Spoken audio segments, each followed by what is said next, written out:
I'm going to keep this simple this week. And you've heard a lot from me over the past, I can't even remember how many weeks it's been now, about what it's like having CF and my thoughts on different topics. But this week we're talking about siblings and CF. And if we have siblings, what was the impact of having CF on them? And I felt that it was better to get that from them than to tell you what I thought it was like for them. So I have a older brother, Chris, who is 6 years older than I am and does not have CF. He is from my dad's first marriage. And a younger sister, Cassie, who you'll hear from in just a couple of seconds, who is 6 years younger than I am. She is adopted and obviously does not have CF, as I am the only one who does. Before I turn it over to my sister, I just wanted to thank them both for being my siblings and to say that I am incredibly fortunate to have their love and support for CF, and that I hope at some point I can repay their kindness and love and support in everything that they do, as they have done for me with this disease. So here's my sister. I hope you all enjoy, and I look forward to talking to you all again next week. Thanks a lot. I got cystic fibrosis. See, I've got cystic fibrosis. Hi, I'm Cassie Riedy, Chad Riedy's younger sister, and Chad has asked me to share with you what it's like to be the sibling of someone with cystic fibrosis. In the beginning, cystic fibrosis was just 2 words to me. I always heard them because Chad was diagnosed before I was born, and I was actually adopted because of Chad's diagnosis. My parents knew the risk of having another child with CF if they tried biologically, so they adopted me. So I've always known about CF, I just haven't always understood it. It took time for the meaning to really sink in. For example, it took time for me to figure out that the fact that Chad went to Georgetown Hospital every month for an all-day doctor's visit wasn't normal. Finally, I put it together that I didn't go to the doctor every month for an all-day visit. My parents didn't. No one else's siblings did, or families did. That was something that was unique to Chad. Something else that was unique to Chad was the fact that he could start coughing if he laughed hard enough. Or he would miss days of school because his stomach hurt so badly. Chad went to the hospital for bronchoscopies and having polyps removed.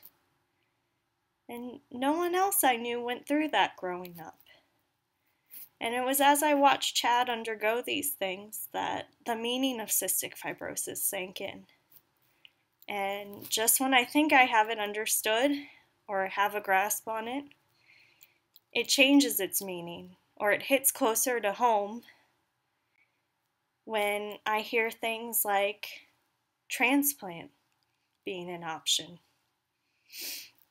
So I learn each day as I watch Chad negotiate being a husband, being a father, maintaining all of his relationships and his responsibilities, while having to do hours of treatment and take tens and tens of pills a day, just to be healthy and just to keep on the same pace as everyone else. I'd say that CF changes what's normal in a family.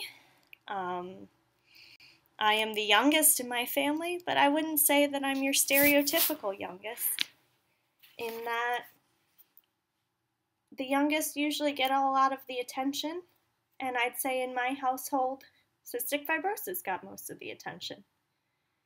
There are times I didn't understand that, and times that I would wish that we could just stop thinking about cystic fibrosis or talking about it, or we could go a day without having, to worry about it. But as I understood it more, and my brother more, I understood that above anyone else, Chad wishes that cystic fibrosis wasn't a topic of discussion every day. and he wishes it was something he didn't have to think about all the time.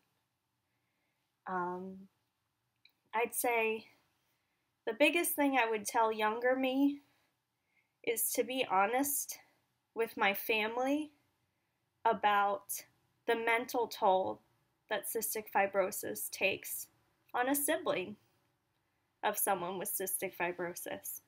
I never brought up just how much I worried about death or mortality because of my brother's illness, because, well, I didn't think it was about me, it was about my brother, and because I didn't want to take my family to that dark place when everyone was trying so hard to stay positive and to stay focused on the future, and I didn't want to bring us down to a place of negativity.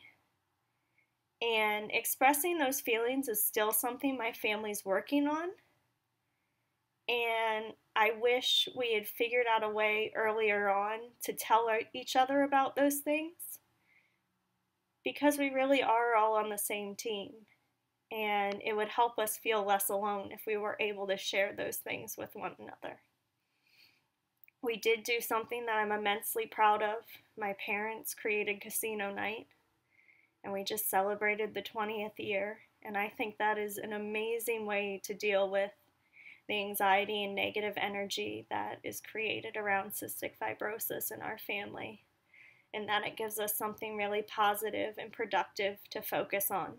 And I think that has made a huge difference in our mental wellness, because so many people forget about the mental side of cystic fibrosis and the toll it takes on not just the person who has it, but the people who care about the person who has it.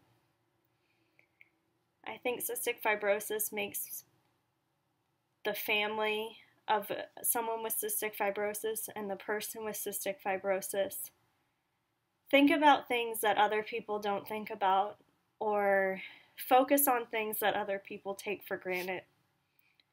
For example, I am sincerely grateful every day my brother's alive. And I am sincerely grateful for the fact he was able to find a woman like Julie and to have my two nephews, because we didn't always know that was going to be an option.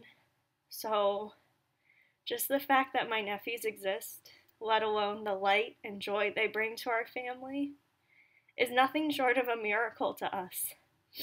And as you can see, I get emotional just thinking about it, and how fortunate we are that Chad's journey has taken us where it has. At the same time, cystic fibrosis takes me to very negative places. I get very mad. I get very sad at what I think is really unfair. I don't know why Chad has to deal with it on a daily basis when so many other people don't. I don't know why Chad has to deal with hours of treatment and all the other things, and the fear and the anxiety and the stress that come from this illness, when he's one of the best people you'll meet in your life, and he certainly has never done a thing to earn this situation. So there are days that I'm just confused, and I don't get it. But I guess that brings me to the most important part of being the sibling of someone with CF, in that your sibling becomes your hero. You watch them and how strong they are, and how filled with grace they are as they deal with things that no one should deal with, no one wants to deal with, and what quite frankly might break a lot of people. But you watch them not be broken and stand strong, and show to you just how resilient human beings can be, and just how strong the human spirit is. And I wouldn't know what we are capable of if it weren't for my brother. I haven't known a more inspiring person.